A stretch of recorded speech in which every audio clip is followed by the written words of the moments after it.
ನಮಸ್ಕಾರ. ಕನ್ನಡ ಒನ್ ನ್ಯೂಸ್ಗೆ ಸ್ವಾಗತ. ನಾನು ನಿಮ್ಮ ಭಾಗ್ಯನಾರಾಯಣ ಬೊಗ್ಗವರಪ್ಪು.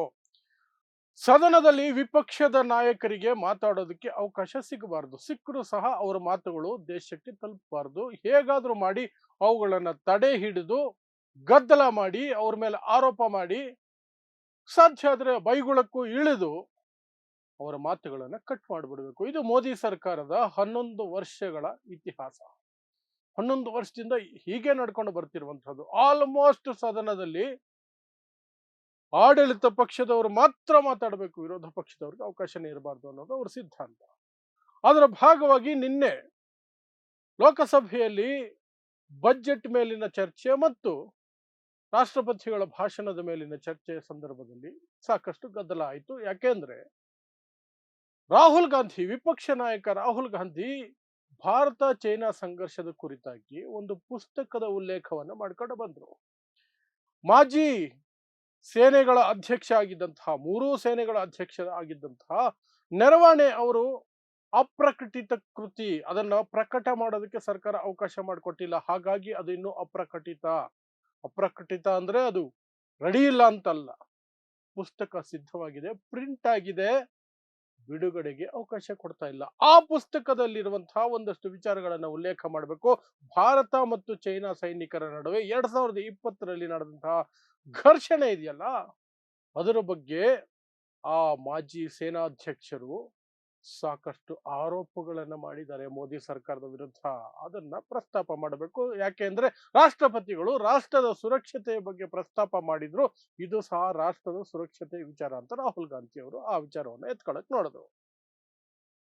ಯಾವ ಕ್ಷಣ ಅವರು ಅದನ್ನ ಎತ್ಕೊಂಡ್ರು, ದಬ ದಬ ದಬ ದಬ ಅಂತ ವಿಪಕ್ಷ ಈ ಒಂದು ಸರ್ಕಾರದ ಏನು ಸಂಸದರಿದ್ದಾರೆ ಅವರೆಲ್ಲ ಮೈ ಮೇಲೆ ಬೀಳೋದು ಶುರು ಮಾಡಿದ್ರು. ಅದರಲ್ಲೂ ವಿಶೇಷವಾಗಿ ಗೃಹ ಮಂತ್ರಿ ಅಮಿತ್ ಶಾ, ರಕ್ಷಣಾ ಸಚಿವ ರಾಜನಾಥ್ ಸಿಂಗ್ ಇಬ್ರು ಸಹ ಎದ್ದು ನಿಂತ್ಕೊಂಡು ಆ ವಿಚಾರ ಪ್ರಸ್ತಾಪ ಮಾಡಕ್ಕೆ ಅವಕಾಶನೇ ಮಾಡಿಕೊಡದ ರೀತಿಯಲ್ಲಿ, ಯಾವುದೋ ಹೊಸ ಸಂಸದ ರೀತಿಯಲ್ಲಿ, ಅಶಿಸ್ತಿನ ರೀತಿಯಲ್ಲಿ ವಿಪಕ್ಷ ನಾಯಕನ ಮಾತುಗಳನ್ನ ತಡೆದ್ರು. ನಿನ್ನೆ ಸಫಲ ಆದ್ರು. ಆದ್ರೆ ಇವತ್ತು ಮತ್ತೆ ರಾಹುಲ್ ಗಾಂಧಿ ಆ ವಿಚಾರಗಳನ್ನ ಅಥೆಂಟಿಕೇಟ್ ಮಾಡಿ ಮಾತಾಡೋದಕ್ಕೆ ಮುಂದಾದರು. ನಾನ್ ಜವಾಬ್ದಾರಿ ತಗೊಳ್ತೀನಿ, ಇದರಲ್ಲಿರುವಂತಹ ವಿಚಾರವನ್ನ ನನಗೆ ಪ್ರಸ್ತಾಪ ಮಾಡೋದಕ್ಕೆ ಅವಕಾಶ ಮಾಡಿಕೊಡಿ ಅಂತ ಅಥೆಂಟಿಕೇಟ್ ಮಾಡಿ ಡಾಕ್ಯುಮೆಂಟ್ಗಳನ್ನ ಕೊಟ್ಟು, ಆದ್ರೂ ಅವಕಾಶ ಮಾಡಿಕೊಡ್ಲಿಲ್ಲ. ಗದ್ದಲ ಆಯ್ತು. ಹೇಗಾದ್ರೂ ಇವರು ಬಾಯಿ ಮುಚ್ಚಿಸ್ಬೇಕು ಅಂತ 8 ಜನ ಕಾಂಗ್ರೆಸ್ ಎಂಪಿಗಳನ್ನ ಅಮಾನತು ಮಾಡಿದ್ದಾರೆ ಅಧಿವೇಶನದಿಂದ. 8 ಜನ ಕಾಂಗ್ರೆಸ್ ಸಂಸದರನ್ನ ಅಮಾನತು ಮಾಡಿ ಇಟ್ಟಿದ್ದಾರೆ ಈಗ. ಹಾಗಾದ್ರೆ ಏನು ಅದರಲ್ಲಿರುವಂತಹ ವಿಚಾರ ಅಂತ ನಾನು ಆಗ್ಲೇ ಹೇಳದಂಗೆ ನರವಣೆ ಅನ್ನುವಂಥವ್ರು ಬರೆದಿರುವಂತಹ ಪುಸ್ತಕದಲ್ಲಿ ಇರುವಂತಹ ವಿಚಾರ ಅಂದ್ರೆ, ಭಾರತ ಮತ್ತು ಚೈನಾ ಗಡಿಯಲ್ಲಿ ಏನೆಲ್ಲ ಆಗಿತ್ತು 2020ರಲ್ಲಿ ಅನ್ನೋದರ ಕುರಿತಾಗಿ ಸಾಕಷ್ಟು ವಿವಾದಾತ್ಮಕ ಅಂಶಗಳಿದೆ ಅನ್ನೋದು ಈ ಮೋದಿ ಸರ್ಕಾರದ ವಾದ. ಅವೆಲ್ಲವೂ ಸಹ ಸುಳ್ಳು, ಯಾವೂ ಸಹ ನಿಜ ಅಲ್ಲ. ಹಾಗಾಗಿ ನಾವು ಆ ಪುಸ್ತಕವನ್ನ ತಡೆ ಹಿಡಿದಿದ್ದೀವಿ ಅಂತ. ಬಟ್ ರಾಹುಲ್ ಗಾಂಧಿ ಮತ್ತು ವಿಪಕ್ಷಗಳು ಹೇಳ್ತಾ ಇರುವಂತಹದ್ದು ಅದು ಹೇಗೆ ಸುಳ್ಳಾಗುತ್ತೆ? ಮೂರೂ ಸೇನೆಗಳ ಅಧ್ಯಕ್ಷರಾಗಿದ್ದಂಥವರು, ಎಷ್ಟು ದೊಡ್ಡ ಇದ್ದಂಥವರು, ಅವರು ಹೇಳಿರುವಂತಹ ವಿಚಾರಗಳನ್ನ ನೀವು ಅಷ್ಟು ಸಾರಾಸಗಟಾಗಿ ಸುಳ್ಳು ಅಂತ ಹೇಗೆ ನಿರಾಕರಿಸ್ತೀರಿ? ದೇಶಕ್ಕೆ ಗೊತ್ತಾಗಬೇಕು ಏನಾಯ್ತು ಅನ್ನೋದ್ರ ಬಗ್ಗೆ ಅಂತ ಸಾಕಷ್ಟು ಕಿತ್ತಾಟ ಆಯ್ತು. 8 ಜನ ಸಂಸದರು ಆ ಮೂಲಕ ಒಂದೇ ಕಲ್ಲಲ್ಲಿ ಎರಡು ಹಕ್ಕಿಗಳನ್ನ ಹೊಡೆಯೋದ್ರಲ್ಲಿ ಕೇಂದ್ರ ಸರ್ಕಾರ ಸಫಲ ಆಯ್ತು ಅಂತಲೇ ಹೇಳಬೇಕು. ಏನು ರಾಹುಲ್ ಗಾಂಧಿ ಅವರಿಗೆ ಮಾತಾಡೋದಕ್ಕೆ ಅವಕಾಶ ಕೊಟ್ಟಿದ್ರೆ, ರಾಹುಲ್ ಗಾಂಧಿ ಹಾಕೊಂಡಿದ್ದಂತಹ ಪಟ್ಟಿಯಲ್ಲಿ 3 ಪ್ರಮುಖ ವಿಚಾರಗಳಿತ್ತು. 3 ಪ್ರಮುಖ ವಿಚಾರಗಳು. ಒಂದು, ಇದು ಲಡಾಖ್ನಲ್ಲಿ ನಡೆದಂತಹ ಘರ್ಷಣೆಯ ಸಂದರ್ಭದಲ್ಲಿ ಭಾರತ ಮತ್ತು ಚೈನಾ ಸೈನಿಕರ ನಡುವೆ ನಡೆದಂತಹ ಏನು ವಿಚಾರಗಳಿದ್ದಾವೆ ಅದಕ್ಕೆ ಕುರಿತಾದಂತಹ ಒಂದಷ್ಟು ಟೀಕೆಗಳು. ಎರಡನೇದು, ಎಪ್ಸ್ಟೀನ್ ಫೈಲ್ಸ್ ಅಲ್ಲಿ ನರೇಂದ್ರ ಮೋದಿ ಹೆಸರು.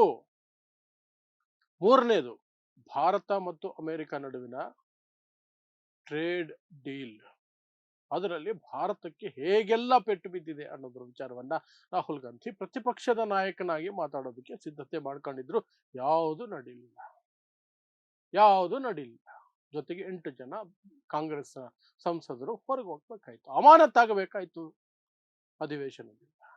ಸೊ ಅಲ್ಲಿಗೆ ಇವರು ಮಾಡ್ಕೊಂಡಂತಹ ಪ್ಲಾನ್ ಸಕ್ಸಸ್ ಆಯ್ತು. ಯಾರು?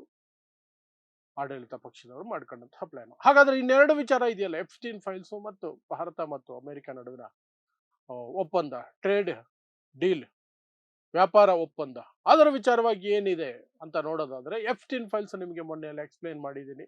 ಎಫ್ಸ್ಟೀನ್ ಅನ್ನುವಂತಹ ಮಕ್ಕಳ ಲೈಂಗಿಕ ಶೋಷಣೆ ಮಾಡುತ್ತಿದ್ದಂತಹ ರೇಪಿಸ್ಟ್ ಮಕ್ಕಳನ್ನ ಎಲ್ಲ ದೇಶಗಳಿಂದ ಸಹ ಕಿಡ್ನಾಪ್ ಮಾಡ್ಕೊಂಡು ಬಂದು 13ರಿಂದ 14 ವರ್ಷದ ಹೆಣ್ಣು ಮಕ್ಕಳನ್ನ ಕಿಡ್ನಾಪ್ ಮಾಡ್ಕೊಂಡು ಬಂದು ಒಂದು ಪ್ರೈವೇಟ್ ದ್ವೀಪದಲ್ಲಿಟ್ಟು ಅಲ್ಲಿಗೆ ದೊಡ್ಡ ದೊಡ್ಡ ವ್ಯಕ್ತಿಗಳನ್ನ ಟ್ರಂಪ್ ಇಂದ ಹಿಡಿದು ಯಾರ್ಯಾರೋ ಬಿಸ್ನೆಸ್ ಮ್ಯಾನ್ಗಳು ಎಂಥೆಂಥದ್ದು ದೊಡ್ಡ ದೊಡ್ಡ ಸ್ಟಾರ್ಗಳು ಅವ್ರನ್ನೆಲ್ಲ ಕರ್ಕೊಂಡು ಬಂದು ಆ ಹೆಣ್ಣು ಮಕ್ಕಳನ್ನ, ಆ ಪುಟ್ಟ ಮಕ್ಕಳನ್ನ ಶೋಷಣೆ ಮಾಡೋದಕ್ಕೆ ಅವಕಾಶ ಮಾಡಿಕೊಡ್ತಾ ಇದ್ದಂತಹದ್ದು, ಶೋಷಣೆ ಮಾಡ್ತಿದ್ದು. ಅದರ ಪಟ್ಟಿಯಲ್ಲಿ ಎಂತೆಂಥ ಹೆಸರುಗಳು ಇದಾವೆ. ಬಿಲ್ ಕ್ಲಿಂಟನ್ ಹೆಸರು ಸಹ ಇದೆ, ಬಿಲ್ ಗೇಟ್ಸ್ ಹೆಸರಿದೆ, ಹಾಕಿನ್ಸನ್ ಅನ್ನುವಂತಹ ಕೈಕಾಲೇ ಆಡದಂತಹ ಒಬ್ಬ ಸೈಂಟಿಸ್ಟ್ ಇದಾರಲ್ಲ, ಊರುಸು ಫೋಟೋಗಳಿದಾವೆ. ಅವರು ಅಲ್ಲಿಗೆ ಹೋಗಿ ಮಜಾ ಮಾಡಿ ಬಂದಿದ್ದಾರಂತೆ. ಕೈಕಾಲೇ ಆಡಲ್ಲ ಮನುಷ್ಯನಿಗೆ. ನೋಡಿ ಚಪಲ ಎಲ್ಲಿಗೆ ಕರ್ಕೊಂಡು ಹೋಗುತ್ತೆ ಮನುಷ್ಯನನ್ನ. ಅದು ಏನು 13-14 ವರ್ಷದ ಹೆಣ್ಣು ಮಕ್ಕಳೇ ಆಗಬೇಕು. ಅವ್ರ ಮೇಲೆ ಶೋಷಣೆ ಮಾಡು, ಡ್ರಗ್ಸ್ ಕೊಡು, ಹಿಂಸೆ ಮಾಡು, ರೇಪ್ ಮಾಡು, ಎಲ್ಲ ಮಾಡು. ಅಂಥ ನೀಚಾತಿ ನೀಚ ವ್ಯಕ್ತಿಯ ವಿಚಾರದಲ್ಲಿ ಅವನ ಸಲಹೆಯ ಮೇರೆಗೆ ನರೇಂದ್ರ ಮೋದಿ ಟ್ರಂಪ್ ಅನ್ನ ಮೆಚ್ಚಿಸುವ ರೀತಿಯಲ್ಲಿ ನಡ್ಕೊಂಡ್ರು. ಅದು ವರ್ಕೌಟ್ ಆಯ್ತು ಅಂತ ಆತ ಇಮೇಲ್ ಅಲ್ಲಿ ಕನ್ಫರ್ಮ್ ಮಾಡ್ತಾನೆ. ಯಾರಿಗೂ ಇಮೇಲ್ ಅಲ್ಲಿ ಬರ್ಕೊಂಡಿದ್ದಾನೆ. ಅವನೇ ಜೆಫ್ರಿ ಎಪ್ಸ್ಟೀನ್ ಅನ್ನುವಂಥ ರೇಪಿಸ್ಟ್.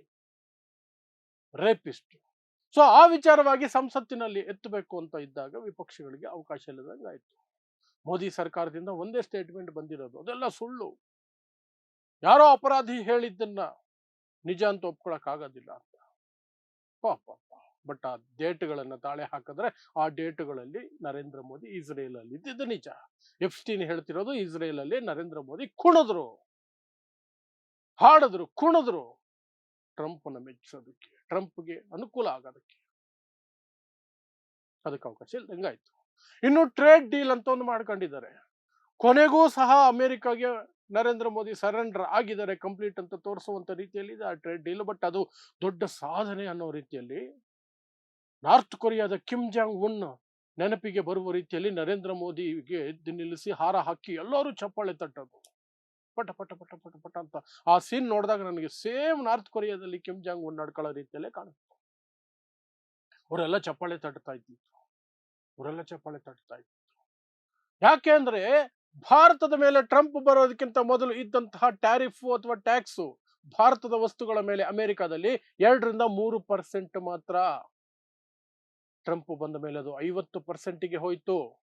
ಈಗ ಡೀಲ್ ಮಾಡ್ಕೊಂಡಿದ್ದಾರಂತೆ, ಅದು 18%ಗೆ ಬಂದಿದೆ. ಅದು ದೊಡ್ಡ ಸಾಧನೆ. 50-18ಗೆ ಬಂದಿದೆ ಅಂತ ಹೇಳ್ಕೊಂಡು ಓಡಾಡ್ಕೊಂಡು ಚಪ್ಪಾಳೆ ತಟ್ಕೊಂಡು ತಮ್ಮ ಬೆನ್ನು ತಾವೇ ತಟ್ಕೊಳ್ತಿದ್ದಾರೆ. ಬಟ್ ಅದಕ್ಕಿಂತ ಮೊದಲು ಅದು 2-3% ಮಾತ್ರ ಇತ್ತು ಅಂತ ಹೇಳೋದಕ್ಕೆ ಮಾತ್ರ ಬಾಯಿಲ್ಲ.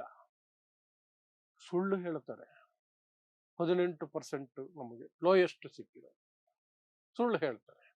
ಇನ್ನು ಭಾರತದ ರೈತರ ಮೇಲೆ ಪ್ರಹಾರ ಆಗ್ತಿದೆ, ರೈತರ ಕತ್ತು ಹಿಸ್ಕೋ ಕೆಲಸ ಆಗ್ತಿದೆ.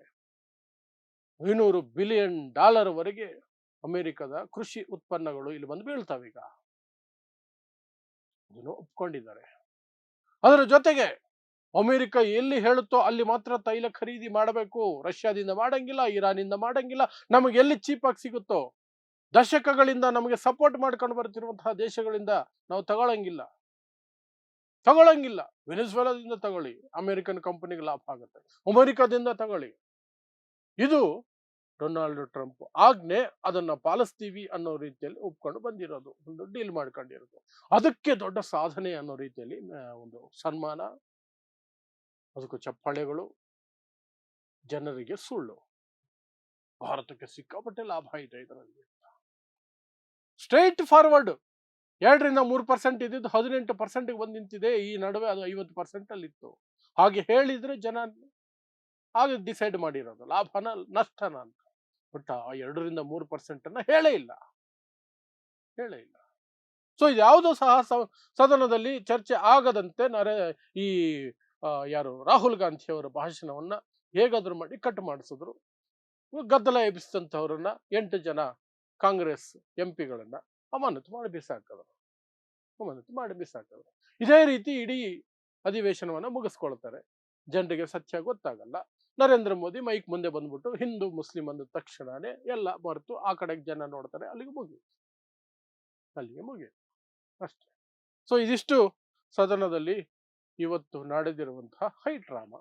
ನಿನ್ನೆ ಮತ್ತು ಇವತ್ತು ವಿಪಕ್ಷಗಳ ಬಾಯಿಗೆ ಬೀಗ ಹಾಕಿ ಸತ್ಯವನ್ನ ಮುಚ್ಚಿಡುವಂತಹ ಮೋದಿ ಸರ್ಕಾರದ ಪ್ರಯತ್ನದ ಇನ್ನೊಂದು ಮಗ್ಗಲು ಅಷ್ಟೇ.